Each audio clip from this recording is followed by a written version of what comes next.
कंपनीच्या घोटाळ्यामागे युक्रेनमधील mafia टोरेसचा CA अभिषेक गुप्ताची मुंबई हायकोर्टात ही माहिती दिली गेली असं समोर येतंय।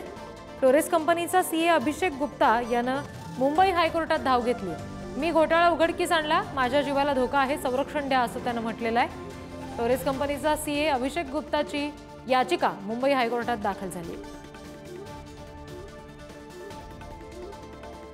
आणखी तपशील घेऊया प्रतिनिधी निखिल चव्हाण यांच्याकडून। निखिल, सीए अभिषेक गुप्ताकडून युक्रेनच्या माफिया संदर्भातला उल्लेख केला गेलेला आहे, याबाबत नेमके काय तपशील आहेत?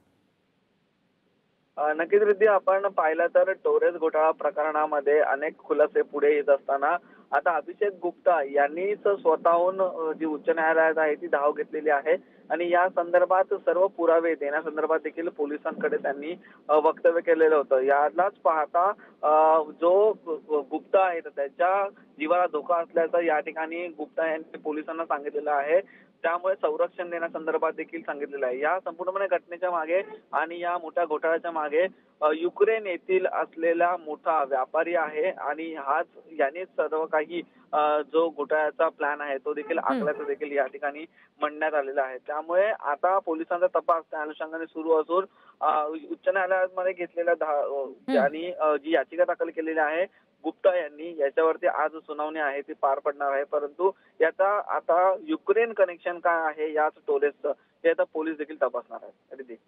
जी निखिल, धन्यवाद दिलेल्या माहितीसाठी।